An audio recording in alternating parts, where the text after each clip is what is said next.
quando orardes e quando estiverdes orando, perdoai. Jesus, Marcos 11:25, do livro Pão Nosso. A sincera atitude da alma na prece não obedece aos movimentos mecânicos vulgares. Nas operações da luta comum, a criatura atende invariavelmente aos automatismos da experiência material, que se modifica de maneira imperceptível nos círculos do tempo. Todavia, quando se volta a alma aos santuários divinos do plano superior, através da oração, põe-se a consciência em contato com o sentido eterno e criador da vida infinita. Examine cada aprendiz as sensações que experimenta em se colocando na posição de rogativa ao alto, compreendendo que se lhes faz indispensável a manutenção da paz interna perante as criaturas e quadros circunstanciais do caminho. A mente que ora permanece em movimentação na festa indivisível.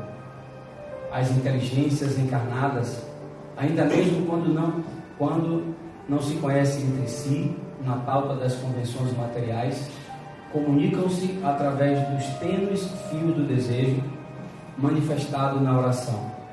Em tais instantes, que devemos consagrar exclusivamente à zona mais alta de nossa individualidade, expedimos mensagens, apelos, intenções, projetos e ansiedades que procuram objetivos adequados.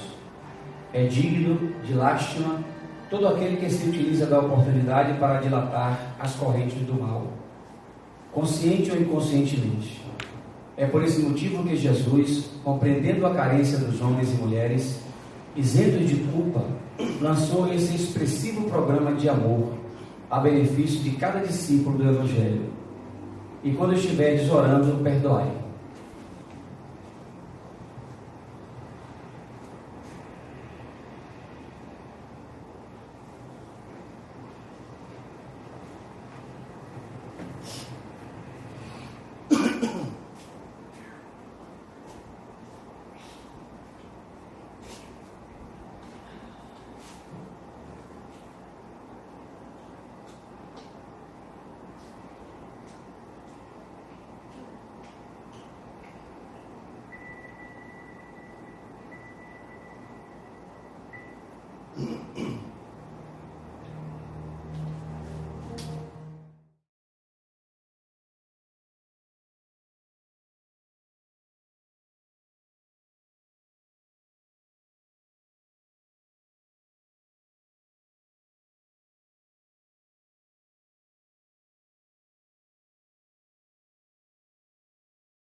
Que possamos assim estarmos aqui agora, através da música, nos silenciarmos, ouvirmos e sentir que somos capazes, que depende de nós, das nossas escolhas, de sermos o que queremos ser. Obrigada, Mestre Jesus, por estarmos presentes, ouvir o palestrante Solon. E mesmo sabendo que não vamos ser capazes de querer ouvir tudo e praticar, mas é importante ter a escuta e sabermos que nós temos as nossas capacidades. Obrigada mais uma vez. Esteja sempre conosco, Senhor Jesus, agora e sempre. Que assim seja.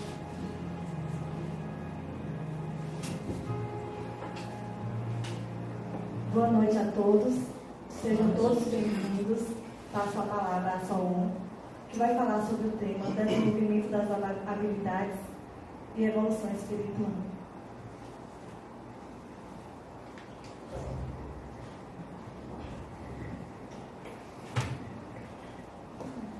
Boa noite a todos. Muita paz.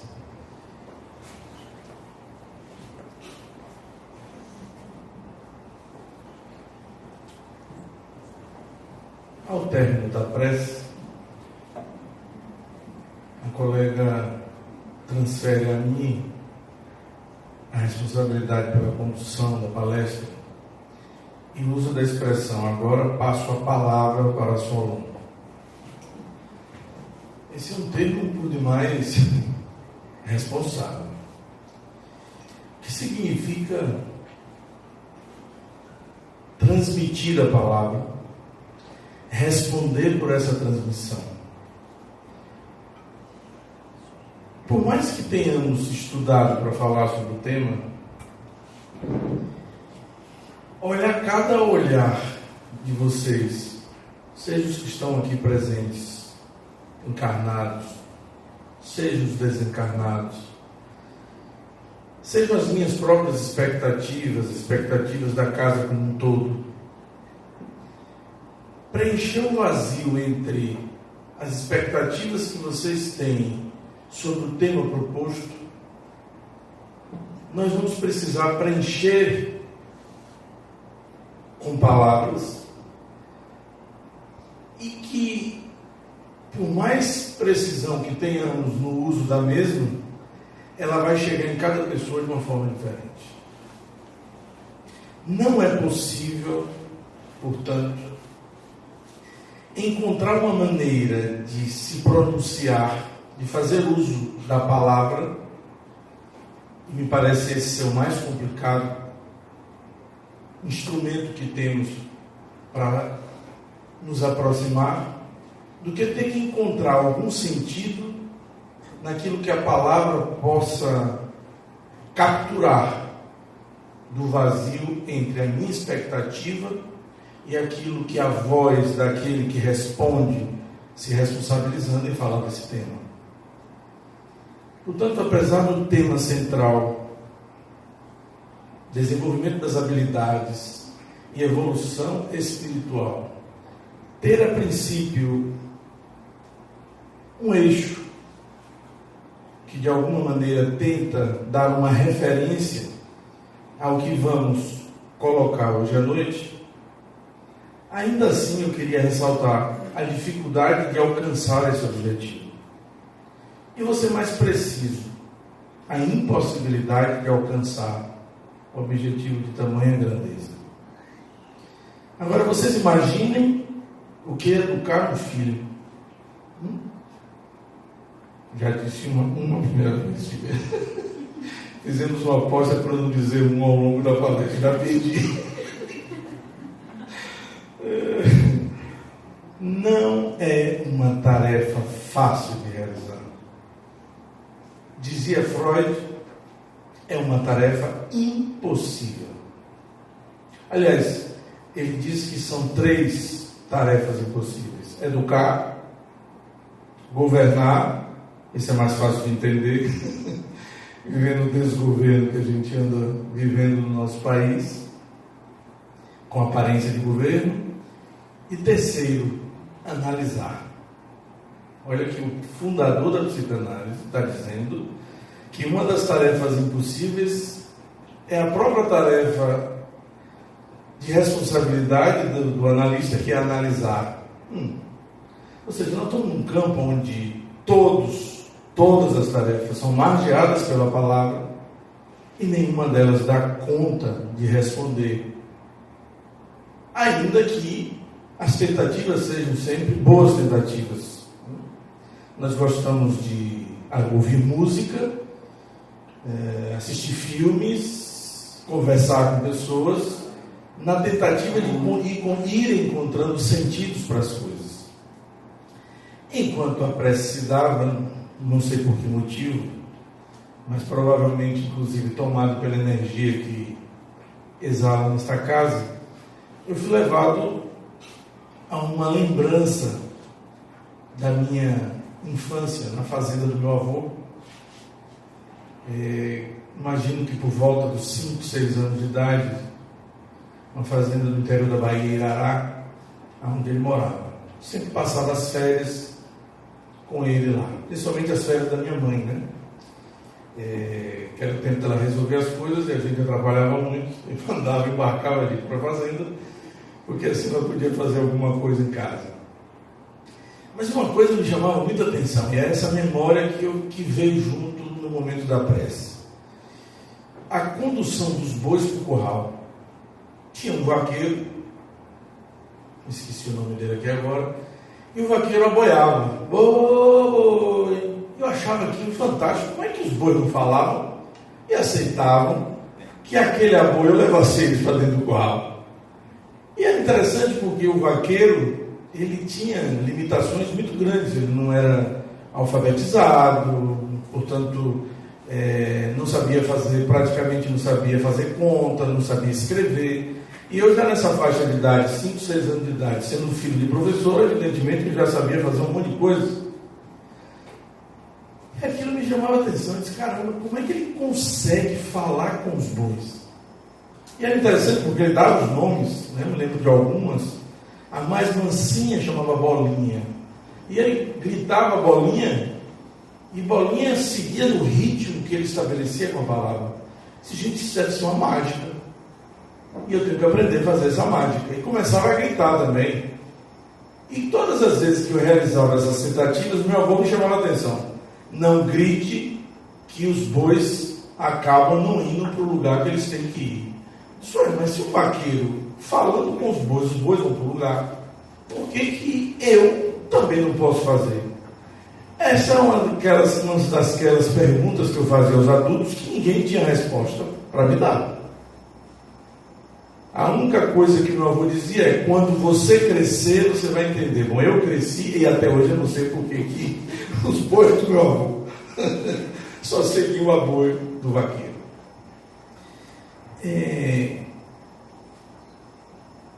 Se nós formos retroagir no tempo e pensar que o Espírito, ele é uma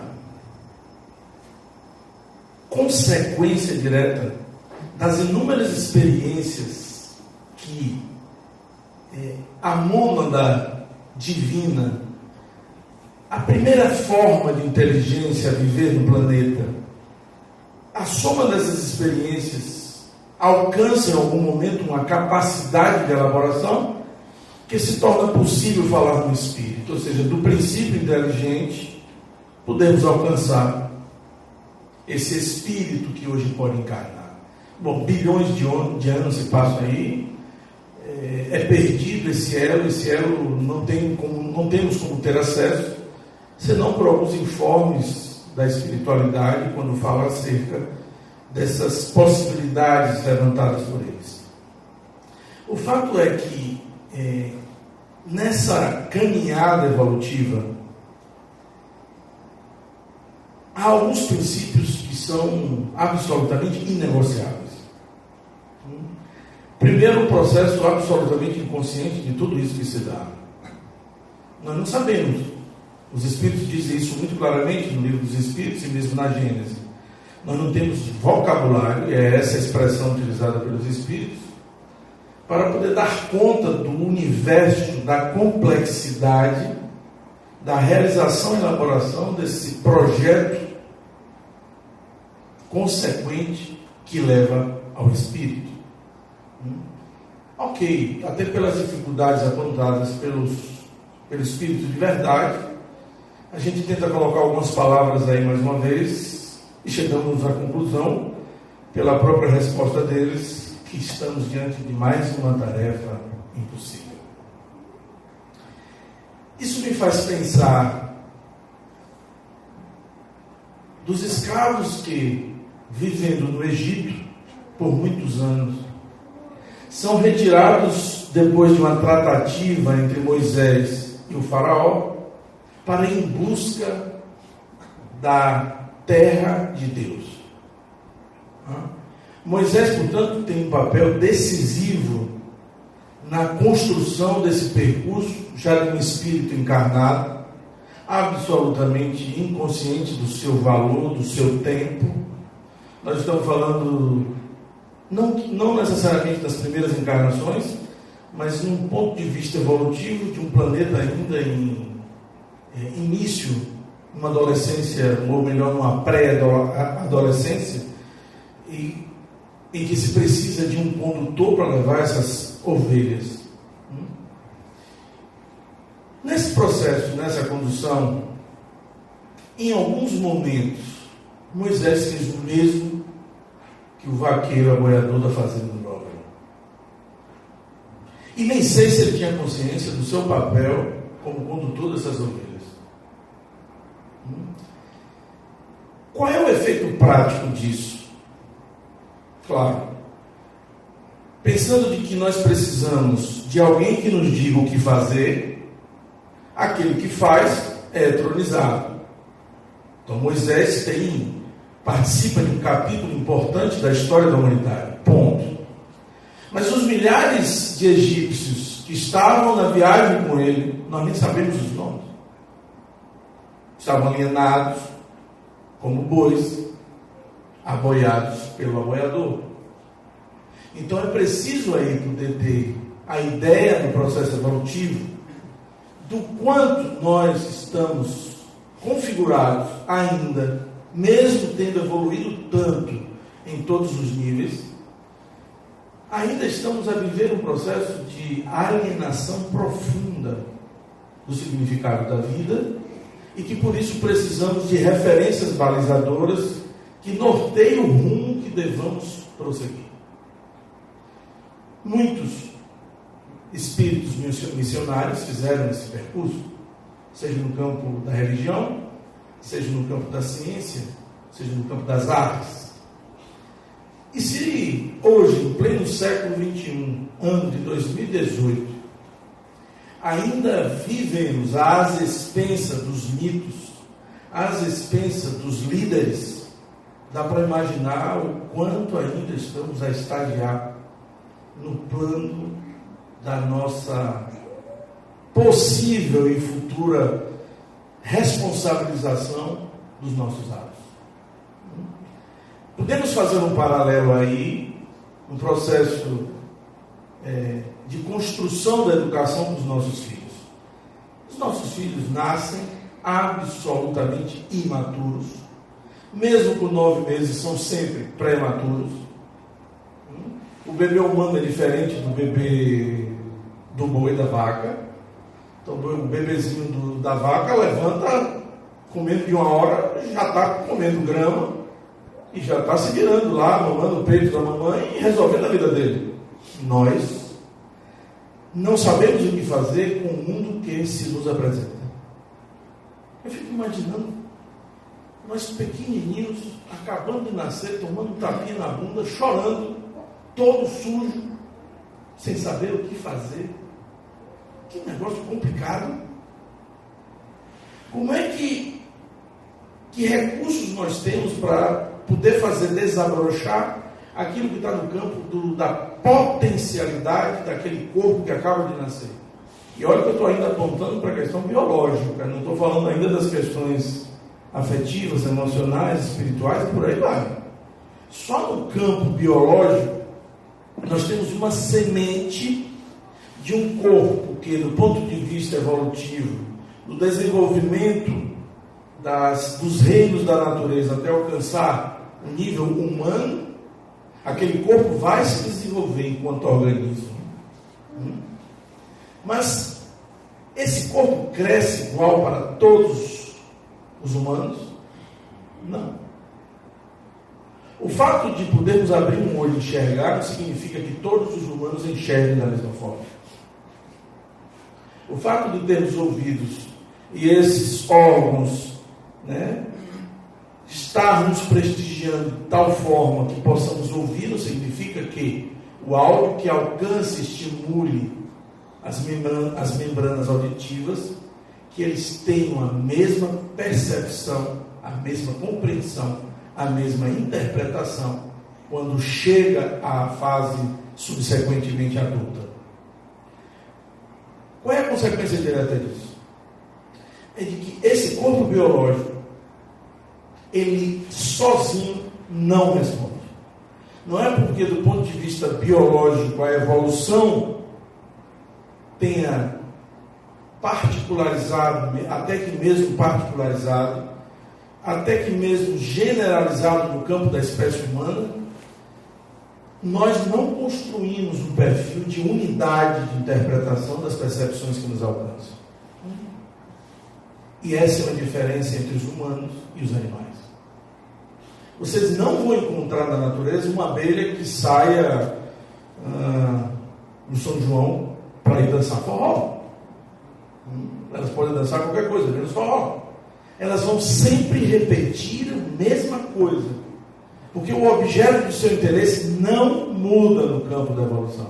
Pode mudar a flor mudando o mel, mas a abelha sempre será uma abelha.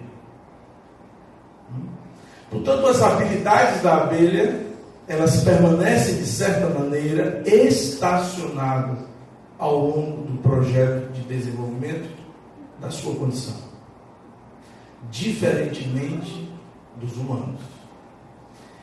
Segundo Darwin, por exemplo, é o processo de seleção natural, portanto, um processo de diversificação do comportamento que nos manteve vivos até hoje.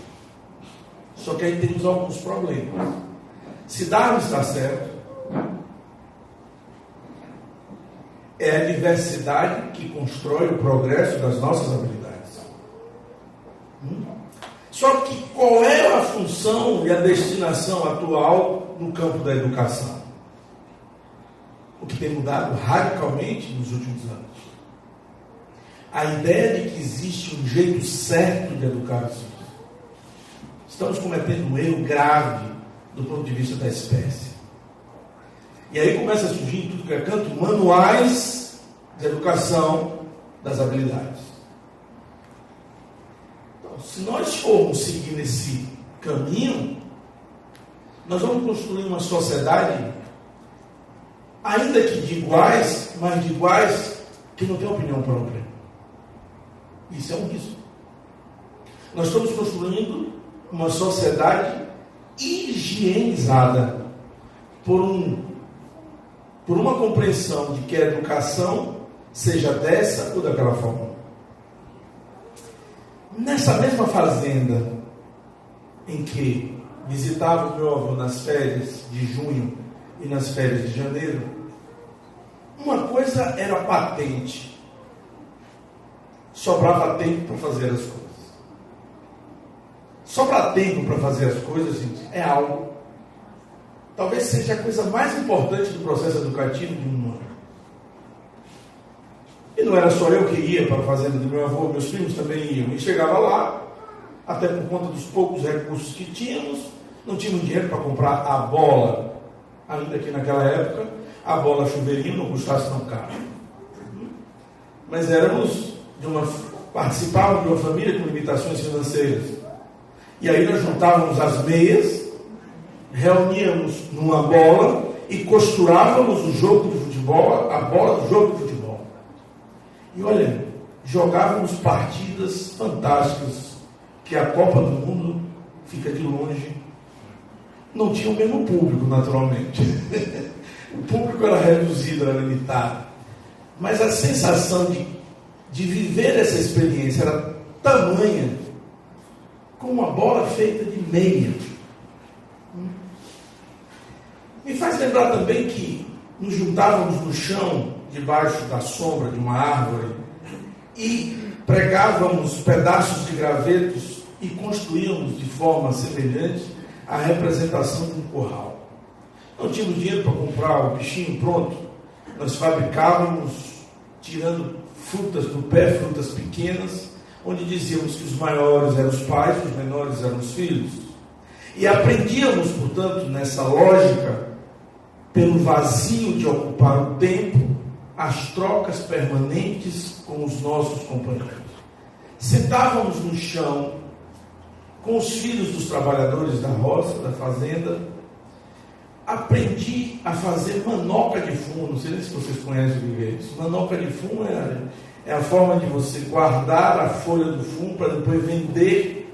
Naquela época tinha a fábrica acho que Souza Cruz, em Cachoeira, uma coisa assim, que meu avô mandava para lá. Eu aprendi a fazer manoca de fumo. Aprendi a raspar mandioca. Uma parte eu raspava metade, entregava ao outro que raspava outra metade, que era para produzir a farinha na sexta para o sábado, para levar para vender na rua. Vendi laranja, carregava no cesto, na cangaia de uma mula, já saía com os nomes das pessoas a quem deveria entregar os produtos, entregava carne de porco, carne de boi, laranja, já com saquinhos todos marcados pela minha avó, e eu ia entregar de casa em casa. Chegava no final do dia, isso sempre no sábado, e meu avô pegava algumas moedas, eu não sei exatamente que valores eram, mas eram grandes valores, porque eu lembro que todas as vezes que terminavam as férias, minha mãe pegava aquele dinheiro que eu guardava, que eu ficava chateado, evidentemente, porque eu queria comprar todo de bala, de pirulito, de zorro, que naquela época fazia sucesso entre nós, né? E ela pegava aquele dinheiro para comprar roupa para nós. Aquilo me incomodava profundamente. Não estou dizendo que eu estou feliz com essa história, não, porque se eu trabalhei, o dinheiro era meu, pensava assim.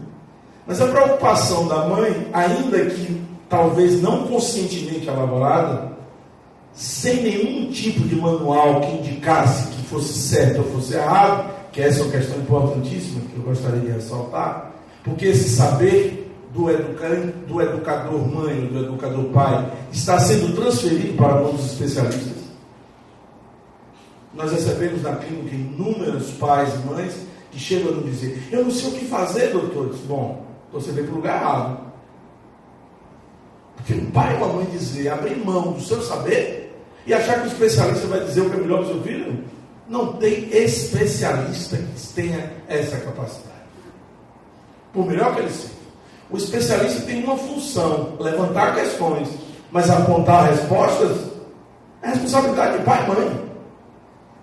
O profissional que age dessa maneira precisa voltar a estudar.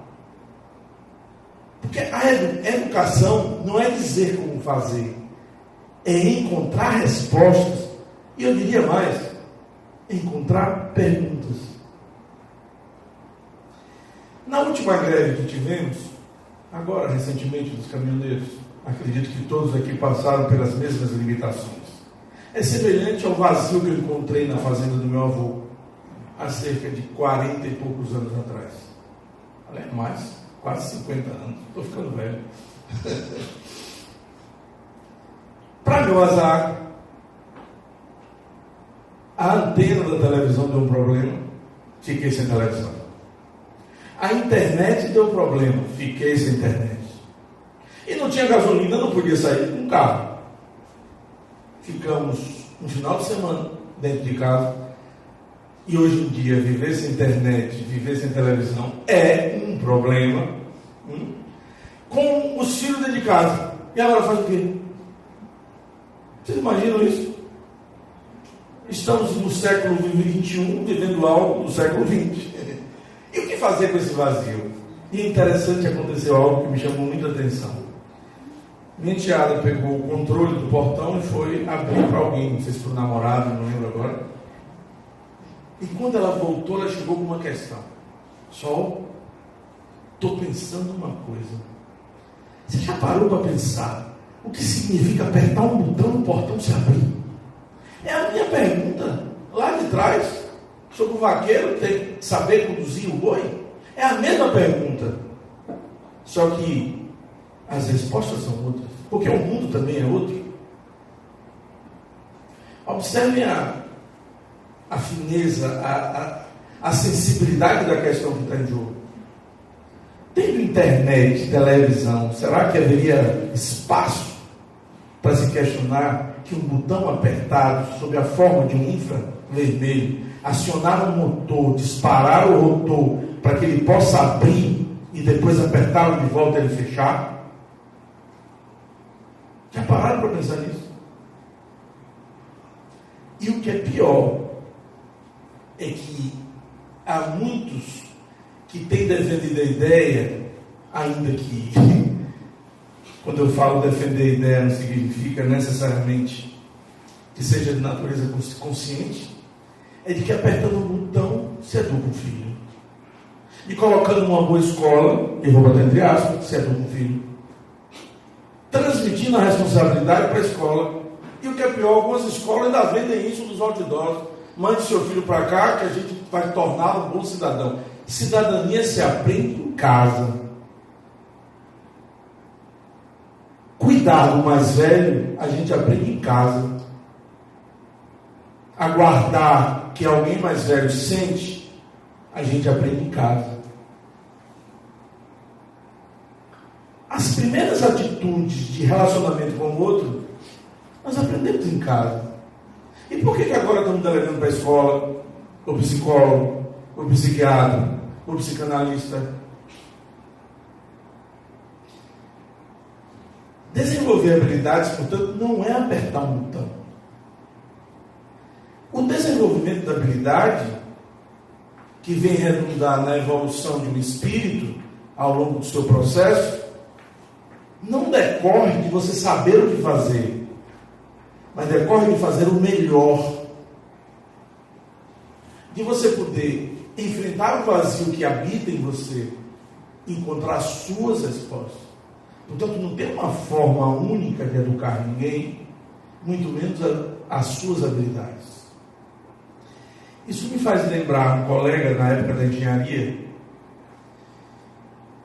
Clóvis, chamávamos de Clovão. E ele dizia, chegou chateado, chorando na empresa que trabalhávamos juntos, e ele ficava super incomodado, conversava comigo, e dizia, poxa, estou tão triste, cara, chorei pra caramba. Meu filho perdeu o terceiro ano. Gente, eu dou a ele as melhores escolas, banca, livros, viagens, cinema, tudo o que eu não tive eu dou a ele.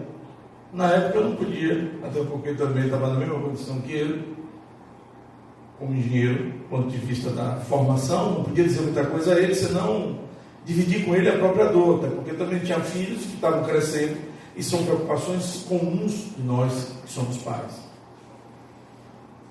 E ele agiu como ele foi criado, inclusive, a regra do favorecimento, do reforçamento, quando há acerto, em função do ideal que eu implanto como modelo educador, ou de uma punição quando não converge com o que os pais supõem ser o ideal da educação. E ele impôs uma pena muito pesada ao filho. Ele disse, eu vou fazer isso, eu sei que vai doer, mas vai ser bom para ele. Colocou ele na roça, no interior da Bahia. Durante as férias, trabalhando e morando com os próprios operários da fazenda, dormindo na casa dos operários da fazenda, cavando um buraco, com picareta e pá, no sol. Ele achava que punindo o filho, ele ia poder valorizar os estudos. Alguns podem dizer, boa medida? Não é tão simples assim. Desenvolver habilidades não é um botão que se aperta. Chegado no final de janeiro, retomando o momento das aulas, ele traz o filho de volta a Salvador e o questiona. Aí aprendeu a lição? Resposta do filho: claro, meu pai. Docilmente colocou para ele que nunca viveu uma experiência tão boa na vida. Descobri o que eu gosto de fazer, meu pai. Eu gosto de cavar buraco. Olha que coisa fantástica. Ou seja, o tiro saiu pela culatra. E ele fez uma proposta inteligentíssima para o pai. E disse a ele: meu pai, eu não gosto de estudar. Eu sei que o seu sonho é que eu um dia possa ser engenheiro. Mas eu não dou para isso não, meu pai. Eu não nasci, eu sou burro. Não tenho qualquer tipo de inteligência para isso. Me dê uma chance. Eu vou terminar o terceiro ano para você. E quando terminar, me deixe tomar conta das suas fazendas. E assim fez o pai. Naturalmente criou-se um conflito dentro de casa, porque a mãe não concordou. Aquela ideia, de novo, perfil modelador. E é modela a dor, literal. Todas as vezes que você tem um manual para educar, você está construindo um modela a dor. Porque lá na frente nós vamos receber nos consultórios aquele que diz: eu ganho uma fortuna, mas não sou feliz, porque eu fiz o que o outro queria que eu fizesse. E aí é que a gente vê a dor daquilo que foi modelado. E ele foi tomar conta das fazendas do pai. Muitos anos depois, reencontros, e o pai e a mãe felizes da vida com o sucesso alcançado pelo filho. Passou a ser exportador de camarão. Nunca sentou na academia, portanto não fez vestibular. Naquela época chamava assim, né? Não sei se ainda se chama fazer vestibular, mas enfim, as coisas mudaram tanto. Mas o fato é, esse é um bom exemplo. Quando o pai imaginou de puni-lo, a ideia é que ele fosse seguir exatamente o que ele imaginava ser ideal para ele. Porque aí a gente entra nos estereótipos que criam certas dissonâncias com o processo de crescimento espiritual. Quem disse que ser doutor é o melhor para todo mundo? Eu demorei a descobrir que o meu sonho era ser doutor. Que logo depois que eu me formei na minha primeira formação de engenharia, quando eu entrei numa obra em que eu era engenheiro, que meu nome estava ali postado na placa, gente, eu fiquei emocionado. E quando as pessoas já, bom dia doutor, olha aquele nome, ressoava dentro de mim, eu sou alguma coisa, eu sou doutor.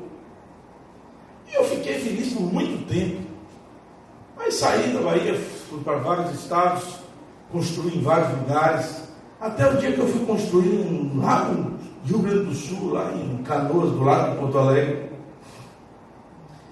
E aí, pela primeira vez, meu nome era destaque na placa pelo lugar que eu ocupava na obra, fazendo um shopping lá em Canoas, Canoas Shopping.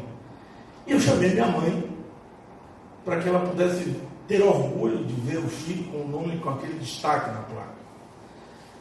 E eu fiquei tão chateado, porque quando ela viu aquele nome, ela disse: não me interessa o nome que está lá, me interessa quem está aqui. Eu fiquei transtornado, briguei com ela.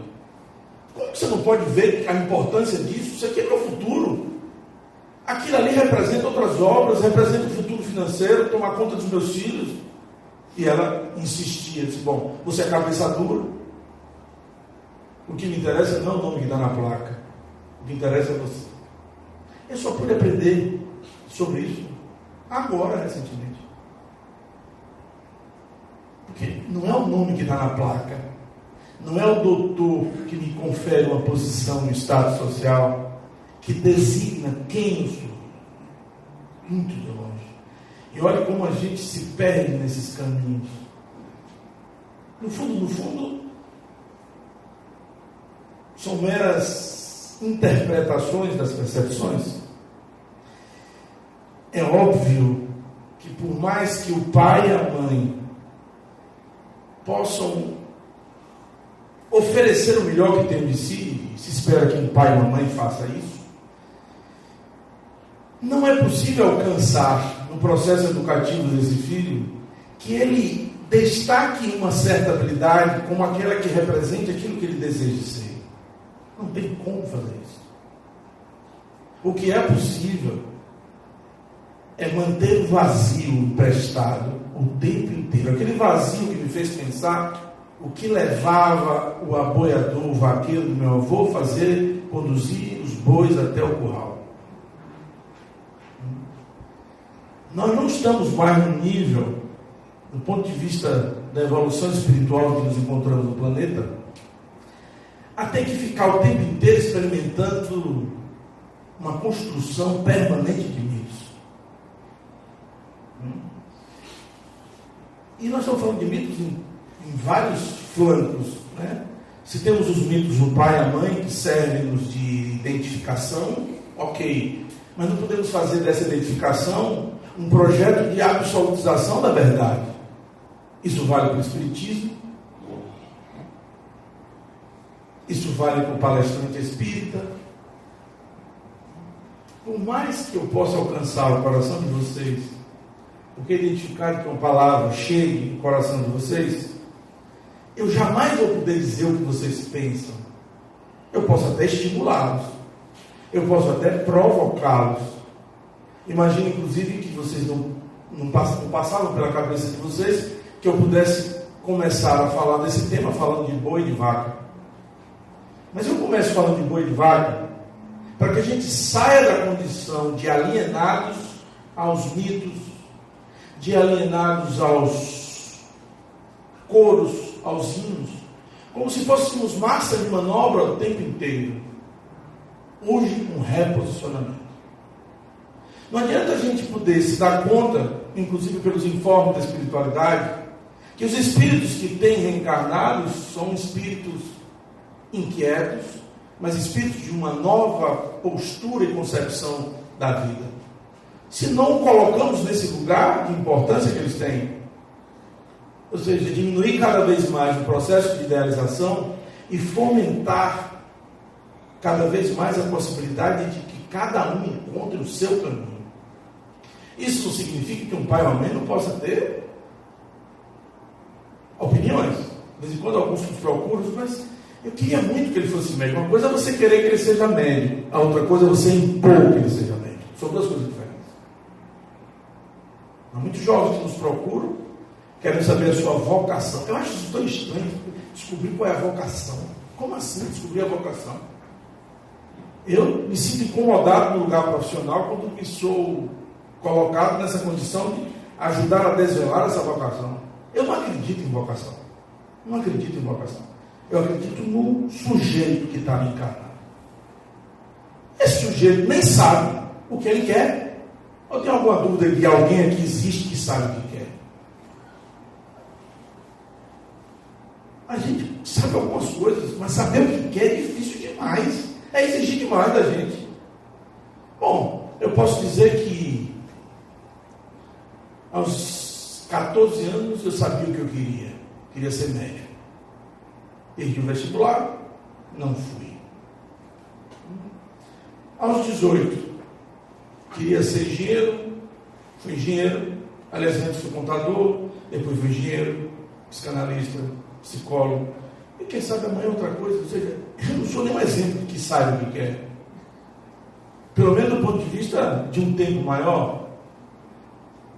Talvez a grande conquista daquele que empreende na vida uma postura que lhe leve a alcançar os seus objetivos, não seja o desenvolvimento desta ou daquela habilidade específica, mas a capacidade de suportar que aquilo que temos não é exatamente o que queremos. Porque o querer tem uma natureza inconsciente que não nos alcança. Não se esqueça que, diferente dos animais que crescem marcados por um objeto permanente, os objetos humanos são mutáveis. A gente muda, e muda de percepção radical. Então, quando eu descobri o Espiritismo, abriu-se um mar morto na minha frente, E eu o tempo inteiro sentia que alguém me chamava que eu atravessasse esse mar morto. Cheguei do outro lado e fiquei encantado com tudo que o movimento espírita pôde me proporcionar. Mas o movimento espírita não é suficiente para todas as minhas curiosidades. Eu inventei outro caminho, construí outro percurso, inventei um caminho pela área de si, e a cada dia que passa eu me descubro num celeiro de coisas tão novas, tão abrangentes, que o meu prazer hoje é descobrir que quanto mais eu vou, menos eu chego.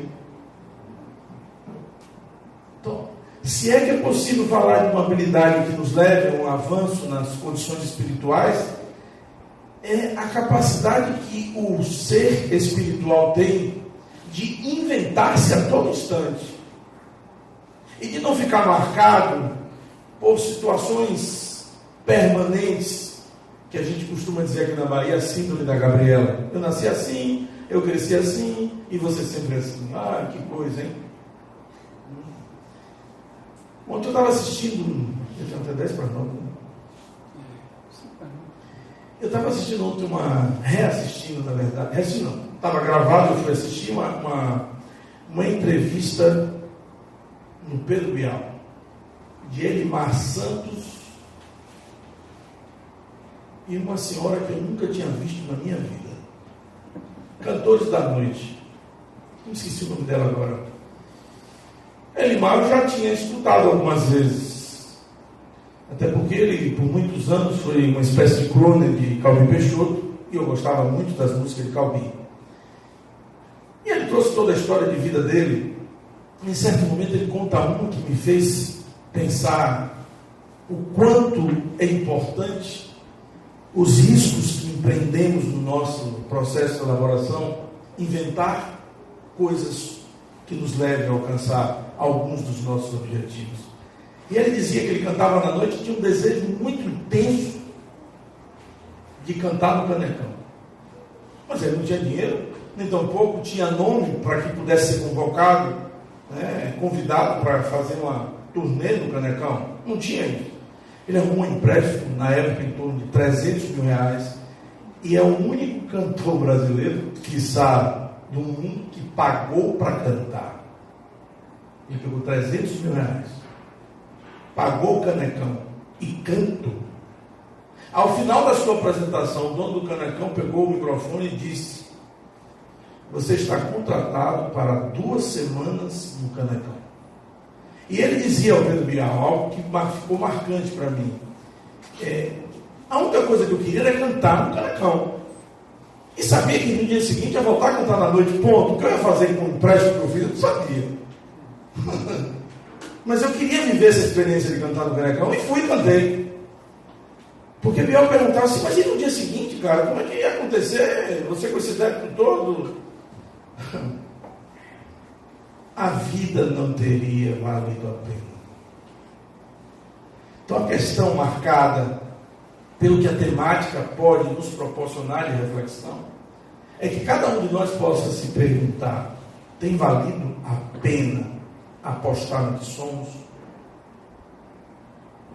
O que sou é referência para um espírito inquieto que somos? As habilidades constituídas até aqui revelam efetivamente a potencialidade que gravita em torno de nós? Será que não paramos na síndrome da Gabriela, no processo efetivo de construção pela repetição? E olha que não tenho nada contra a repetição, mas a considerar que essa repetição é uma forma de se manter escondido por trás das respostas já alcançadas? Para terminar, eu hoje fui a Camaçari entregar uns documentos lá junto com minha esposa, e no caminho da prefeitura encontrei uma feirinha. E na feirinha, adoro feira, fiquei olhando na feirinha, aí encontrei um beiju, aquele beiju que tem palha de bananeira, não sei se vocês conhecem, que é uma delícia.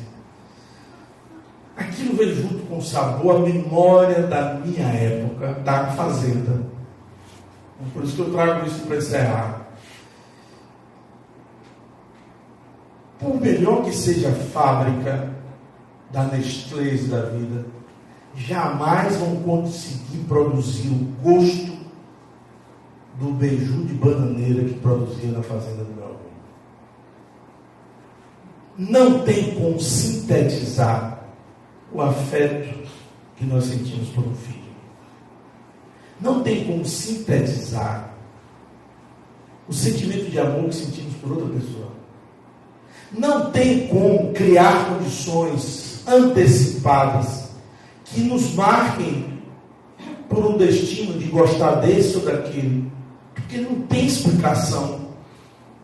Como é que você vai descobrir de quem você vai gostar, de quem você não vai gostar? Nem mesmo nossos filhos, que tratamos com todo carinho, depois que cresce, que olha para a nossa cara assim, qual é meu pai? Qual é ele mesmo? E a gente percebe que as coisas não são tão simples assim. Eu lembro de meu filho mais velho, quando dizia para mim no hospital, passando um momento difícil pra caramba, e ele disse, poxa filho, vem aqui passar a tarde de domingo comigo. Eu disse, rapaz, não vou assistir o jogo do Bahia. A raiva que eu fiquei do Bahia, do meu filho. Mas eu sou Bahia, né? Bahia tem outra coisa, bola Bahia. E eu me dei conta que foi a primeira vez que meu filho mais velho disse não a um pedido meu. Para desenvolver habilidades, começamos por viver aquilo que ainda não pensamos ser possível. Desenvolver a habilidade, portanto, está disponível aos potenciais que gravitam em torno de nós. Que Jesus nos abençoe a todos. Muita paz.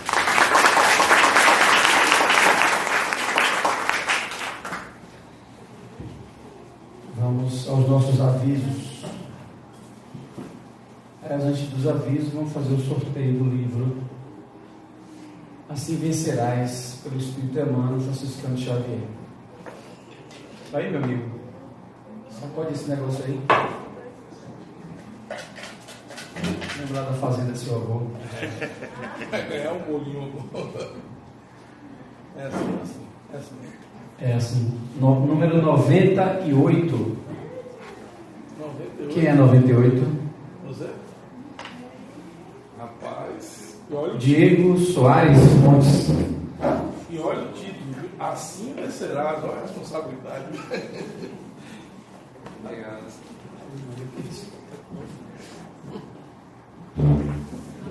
Bom, nós precisamos dar um aviso hoje que vai ser... Aliás, são dois avisos importantes. Um é sobre a ULI e o outro é sobre um evento que nós vamos ter aqui com o Carl Mascarenhas, muito conhecido no movimento espírita. Aliás, ele é muito conhecido no Brasil, até diria, e sobretudo na Bahia. É o aniversário do Núcleo de Psicologia Carl Gustav Jung. A gente está fazendo 4 anos de existência e no dia 10/7, a palestra pública das 20 horas vai ser com Carl Mascarenhas, tratando do assunto Crenças e Maturidade Espiritual. Então, Carl Mascarenhas é uma pessoa muito querida por nós, pelo próprio movimento espírita, uma pessoa realmente especial. Nós convidamos ele para vir fazer a palestra aqui de aniversário do nosso núcleo. O núcleo Carl Gustav Jung atende pessoas com psicólogos gratuitamente e é um trabalho maravilhoso que a gente realiza nessa casa. Então todos são convidados, é de graça. Normalmente Carl cobra para fazer palestra, não palestra espírita, mas PNL, né? Então aqui vai ser gratuito, então vai ser muito bacana se vocês puderem vir e prestigiar. E provavelmente vai ter um bolinho, vai ter um refrigerante, coisa pequena, mas provavelmente vai ter. Quem vai bancar isso é a Robélia, que é a diretora responsável por isso. E o outro aviso é sobre a ULI, o ciclo 1 começa Fundamentos Básicos do Ser Espiritual, que começa no dia 21/7, às 15h30. Eu não sei nem quem vai fazer essa aula inaugural, por sinal. Bom, de qualquer forma, aqui são os conhecimentos básicos do Espiritismo, que a gente chama de ciclo 1, na verdade é o curso básico de Espiritismo que a gente sempre teve aqui em nossa casa. Então, quem já fez o curso básico, convide pessoas que não fizeram e divulguem para a gente essa atividade maravilhosa que nós temos aqui na casa. Além disso, o trabalho social Badu, que sempre está pedindo coisas para alimentar essas famílias que a gente trabalha com elas aqui ao longo dos anos. E lá na recepção, certamente vocês vão poder saber o que a gente está precisando. Mais que isso é fazer a nossa prece de encerramento.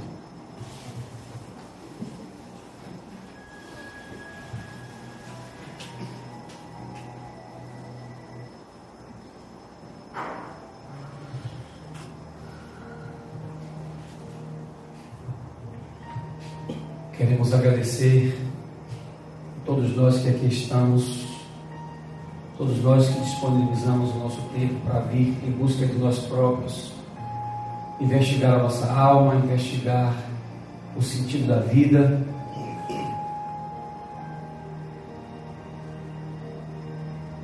Agradecer aos Espíritos que sempre estão conosco e dirigindo esse trabalho, essa atividade, trazendo inspiração para os palestrantes, para nós outros que trabalhamos e naturalmente para todos nós que aqui estamos. Pedimos aos passistas que se disponham no salão para o passe coletivo. E nesse clima de reflexão, como foi dito na palestra, na proposta que certamente está inserida no contexto da palestra sobre a busca de si mesmo, a percepção da realidade e, sobretudo, a tomada de consciência de que somos seres espirituais, vivendo mais uma experiência no corpo e que devemos aproveitar da melhor maneira possível.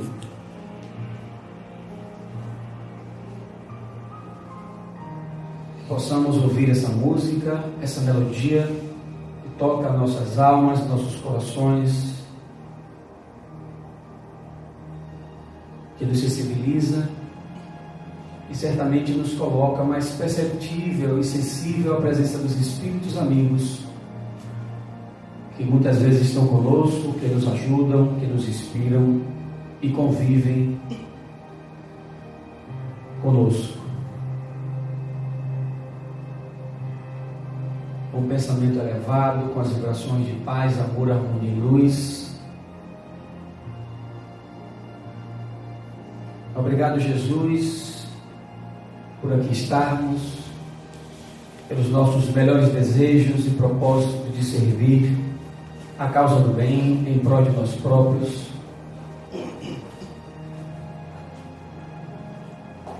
Aos amigos espirituais, que os nossos parentes, amigos, recebam as nossas vibrações que reunimos nesse momento e que possamos voltar aos nossos lares em paz. Obrigado, Jesus.